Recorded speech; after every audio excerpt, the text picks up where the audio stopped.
नमस्कार, आप देख रहे हैं A9 भारत। हमारी सरकार बनी तो किसान, मजदूर और युवाओं के लिए सर्वांगीण विकास के लिए कई योजनाओं पर काम होगा। युवा नेता संजीव कुमार।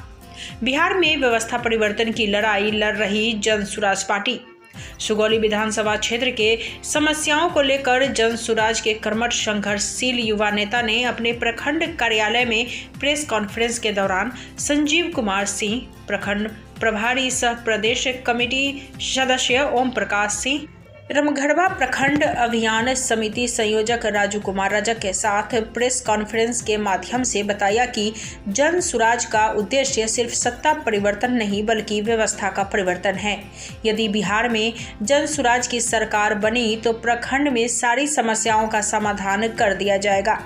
यहाँ युवाओं का पलायन बड़ी समस्या है, उन्हें अपने राज्य में ही रोजगार के अवसर प्राप्त होंगे। युवा नेता संजीव कुमार सिंह ने कहा कि यदि उनकी पार्टी की सरकार बनी तो वृद्धा पेंशन की राशि को बढ़ाकर 2000 रुपये कर दिए जाएंगे। महिलाओं को सस्ती दर पर रोजगार के लिए लोन दिए जाएंगे। गौरतलब हो, बाढ़ प्रभावित क्षेत्र के होने वाले इस कारण से ग्रामीणों को परेशानी से निजात मिल सकेगा, जो नीतीश कुमार की सरकार में संभव नहीं है। आम जन की मांग को अब तक पूरा नहीं किया गया। जन सुराज के कार्यकर्ताओं द्वारा अपने कार्यक्रम जन संवाद के माध्यम से लगातार विधानसभा के हर क्षेत्र के हर एक गांव का भ्रमण कर आम जन के माध्यम से उसकी मूल समस्याओं की जानकारी लिया जा रहा है। अगर मुझे यहाँ से आम जन ने अपनी विधानसभा का प्रतिनिधित्व करने का एक मौका दिया तो चिन्हित समस्याओं को सबसे पहले समाधान करने का काम किया जाएगा। साथ ही शिक्षा, स्वास्थ्य केंद्र को आधुनिकीकरण कर बेहतर से बेहतर व्यवस्था करने का काम किया जाएगा। यहाँ की जनता जातिवाद व संप्रदायवाद की राजनीति से उब गई है। ऐसे में जन सुराज बेहतर विकल्प बनकर आया है। बोला कुछ आप भी दीजिए तो इंदिरा आवास मिलेगा। जब हमको वोट लेना था हमने आपको पैसा दिया, आपको इंदिरा आवास चाहिए तो आप पैसा दीजिए। यही स्थितियां बनती हैं और इसी को खत्म करने के लिए जन सुराज पार्टी सारे लोगों से डोर टू डोर मिल रही है, फेस टू फेस मिल रही है और उनको समझा रही है कि आप इंदिरा आवास में भ्रष्टाचार फैला है, उसमें आप पैसा मत दीजिए। आप डायरेक्ट वीडियो साहब से बात कीजिए, इंदिरा आवास सहायक से बात कीजिए और उनसे पूछिए कि आखिर किस बात के लिए। लेकिन तथा कथित नेता जो है वो निचले स्तर के हो या ऊपर वाले हो, उन सबको पता है कि इंदिरा आवास में भ्रष्टाचार फैला हुआ है। जीरो टैग के नाम पर 3 से 4 हज़ार रुपया उगाही किया जा रहा है। बावजूद इसके किसी नेता ने आज तक कभी कोई विरोध नहीं किया, कभी ने किसी इसके बारे में सवाल खड़ा नहीं किया। तो ये सारी चीज़ें जनता को समझाया जा रहा है।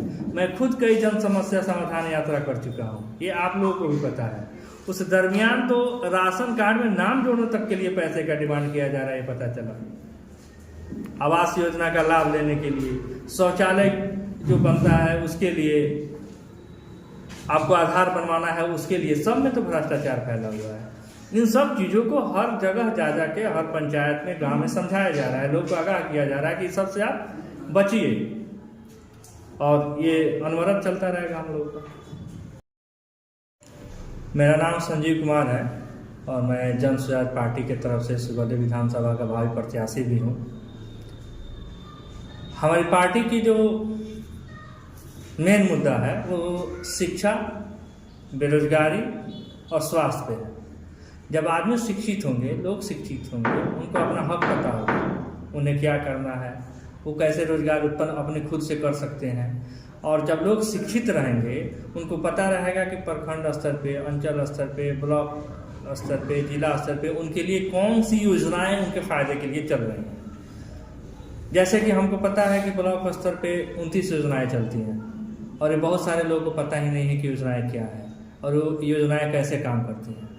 तो हमारी सरकार जब भी आएगी, सबसे पहले प्रखंड स्तर पे जाकर के एक शिलापट दिखा रहेगा जिसमें सारी योजनाओं का विवरण रहेगा। उसके बाद अभी जैसे आप देख रहे हैं कि जन वितरण प्रणाली के सारे डीलर लोग हड़ताल पर चले गए हैं। एनडीए की सरकार कहती है कि बिहार में 9 करोड़ लोगों को राशन वितरण किया जाता है। अब आप बताइए कि 9 करोड़ लोग जिनको अभी तक राशन नहीं मिल रहा है, उनका जीवन यापन कैसे होता होगा जी। और इसमें ना ही पक्ष ना ही विपक्ष कोई भी हस्तक्षेप भी नहीं कर रहा है। उन 9 करोड़ लोगों की जीविका कैसे आज चल रही है इतने दिनों से, इस पर किसी का कोई ध्यान नहीं है। हमारी सरकार जब आएगी तो ऐसा कुछ भी नहीं होने वाला है। और आप तो जानते हैं नीतीश हड़ताल और ये लाठीचार्ज के लिए जानी जाती है। हड़ताल हो रहा है, 9 करोड़ लोग खाने पीने के लिए व्याकुल हैं, उनको कोई किसी तरह की सुविधा नहीं मिल रही है, लेकिन फिर भी कोई हस्तक्षेप नहीं है उनका। हम आगे बढ़ते हैं तो देखते हैं कि स्वास्थ्य सुविधाएं वैसे ही चरमरा गई है। सिला पे पट पे लिखा हुआ है कि फलाने डॉक्टर यहाँ पे अपॉइंटेड है, लेकिन किसी डॉक्टर से कभी मुलाकात नहीं होती है। मरीजों को मजबूरी में प्राइवेट संस्थानों में जाना पड़ता है, प्राइवेट हॉस्पिटलों में जाना पड़ता है। उसके बाद अगर हम आगे बढ़ते हैं तो देखते हैं कि हमारा जो सुगौली विधानसभा है ये हमेशा बाढ़ से ग्रसित रहता है। और कहने को क्या आता है कि नेपाल पानी छोड़ देता है, चाइना पानी छोड़ देता है, तो भाई हम क्या करें? तो भाई करेगा कौन? जनता आपको चुनती है, जनता आपको अपना हमदर्द समझती है, अपना सुरक्षा वाला समझती है, तो आप नहीं कीजिएगा तो कौन करेगा? और जब आपसे होता नहीं है तो फिर काहे के लिए आप वोट मांगने आते हैं? जब आप जनता के दुख दर्द को नहीं समझिएगा, बांध बनाने से क्या फायदा है, क्या नुकसान है, इसको आप नहीं समझिएगा तो कौन समझेगा? इससे आगे बढ़ते हैं तो आप देखते होइएगा कि बहुत सारी नौकरियां यहाँ मिली हैं, शिक्षा के क्षेत्र में खासकर। उसमें भी बहुत सारे लोग बिहार से बाहर के हैं, और ये नीति इसलिए है कि यहाँ पे डोमिसाइल लागू नहीं किया गया है।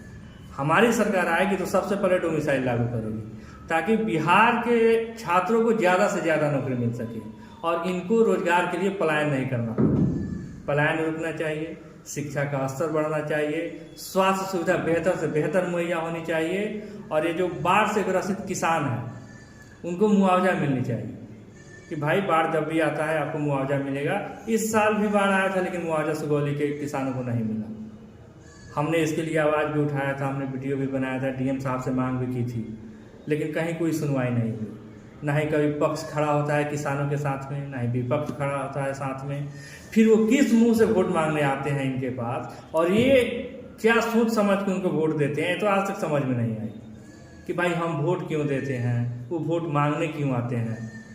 इस पर भी एक किसानों के साथ लंबी बहस की जरूरत है कि भाई एक अहम सवाल है आपसे कि एक तरफ पूंजीवाद और जातिवाद ये दोनों हावी है। अभी अगर चुनाव आप नाम लेते हैं चुनाव का, तो ये हावी है, इसको कैसे निपटिएगा आप सुगौली विधानसभा में?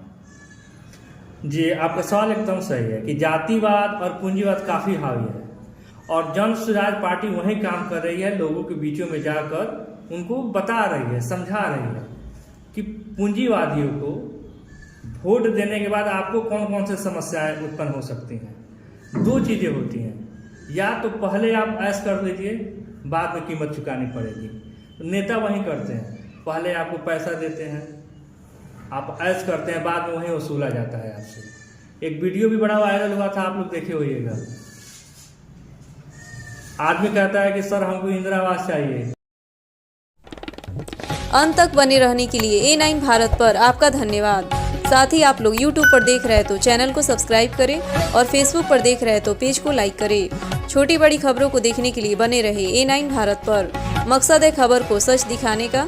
साथ ही हमारे चैनल से जुड़ने के लिए संपर्क करें। धन्यवाद।